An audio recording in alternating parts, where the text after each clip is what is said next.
జాతీయవాద జర్నలిజానికి అసలైన వేదిక నేషనలిస్ట్ హబ్ ని సబ్స్క్రైబ్ చేసుకోండి.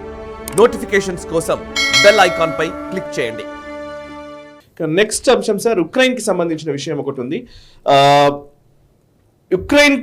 ఉక్రెయిన్ తమ ఆయుధాలని వినియోగించుకొని కావాలంటే వెళ్ళి రష్యాలో అటాక్ చేయవచ్చు అని జర్మనీ ఆల్రెడీ అనౌన్స్ చేసేసింది. అండ్ ఈవెన్ యుఎస్ కూడా దానికి అంగీకారం తెలుపుతున్నట్టు కనబడుతుంది. అఫ్కోర్స్ ఇటలీ నుంచి కొంత వ్యతిరేక స్పందననే వచ్చింది.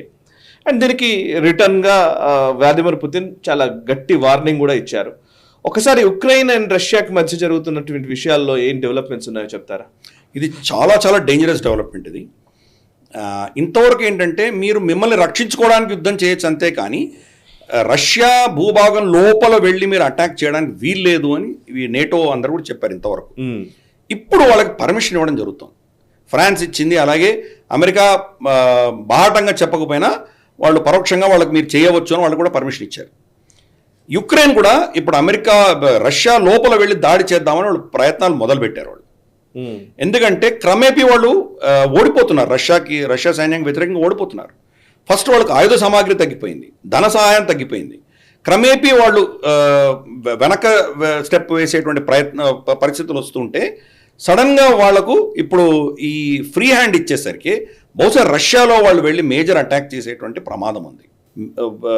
రష్యాలో కన్నా పెద్ద అటాక్ జరిగితే దీని పరిణామాలు చాలా తీవ్రంగా ఉంటాయని చెప్పి వ్లాడిమిర్ పుటిన్, తర్వాత సర్గే లావ్రోవ్ వీళ్ళందరూ కూడా వార్నింగ్ ఇచ్చారు. సరే, వార్నింగ్ వెనకాల ఎంత తీవ్రత ఉందో మనం చెప్పలేం. దీంట్లో ఏమైనా న్యూక్లియర్ అటాక్ కూడా జరుగుతుందా అనేది ఒక పెద్ద భయం పట్టుకుంది అందరికీ.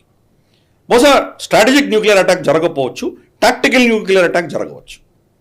టాక్టికల్ న్యూక్లియర్ అటాక్ అంటే ఒక చిన్న టెరిటరీలో అటాక్ జరిగేటువంటి ప్రమాదం ఉంది. ఫ్రాన్స్ వాళ్ళ సైనికుల్ని యుక్రెయిన్కి పంపించే ప్రయత్నం చేస్తుంది. ఇది కూడా చాలా డేంజరస్ పరిణామం. ఇవన్నీ జరిగితే కనుక నేటోకి రష్యాకి డైరెక్ట్గా యుద్ధం వచ్చినట్లు అవుతుంది. అటువంటప్పుడు మరి రష్యా ఎటువంటి నిర్ణయాలు తీసుకుంటుందో మనకు తెలియదు.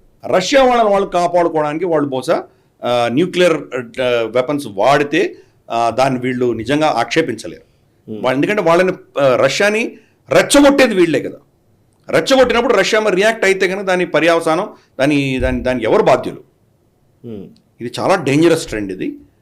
దీన్ని ఇక్కడ సమస్యని పరిష్కరించి శాంతియుతంగా చర్చలు జరిపి చర్చల ద్వారా ఈ సమస్యకి ఏదో పరిష్కారం తీసుకొచ్చే ప్రయత్నం వీళ్ళు చేయాలి. కానీ నిప్పులో ఆజ్యం పోస్తూనే ఉన్నారు వీళ్ళు. దాన్ని తగ్గించే దిశగా వీళ్ళు ఆలోచన చేయట్లేదు. ఎందుకంటే వీళ్ళ డిఫెన్స్ ఇండస్ట్రియల్ కాంప్లెక్స్కి ఈ యొక్క ఇంధనం కావాలి, ఈ బిజినెస్ కావాలి వాళ్ళకి. అందుకని వాళ్ళు టార్గెట్ చేస్తున్నారు. ఇది చాలా డేంజరస్ పరిణామం. ఒకవేళ న్యూక్లియర్ టెక్నాలజీ అంటూ రష్యా వాడిందంటే కనుక మరి ప్రపంచమంతా ఇంక ఏ దిశగా వెళ్తుందో మనం చెప్పడం చాలా ప్రమాదం. కాబట్టి చూద్దాం. మరి ఇదైతే ఒక ప్రమాద గంటికలు మాత్రం వినబడుతున్నాయి మనకు.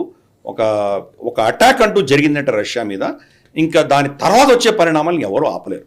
అమెరికా కూడా మరి నిప్పుతో ఆడుకుంటోంది. మరి ఏం చేస్తారో చూద్దాం. ఈ వీడియో మీకు నచ్చినట్టయితే లైక్ చేయండి, 10 మందికి షేర్ చేయండి. అలాగే కామెంట్ల రూపంలో మీ అభిప్రాయాలను మాతో పంచుకోండి. Nationalist hub group of channels ను సబ్స్క్రైబ్ చేసుకుని తెలుగునాట జాతీయవాద జర్నలిజాన్ని ప్రోత్సహించండి. ఈ వీడియో కింద ఉన్న బెల్ ఐకాన్ పై క్లిక్ చేయడం మర్చిపోవద్దు.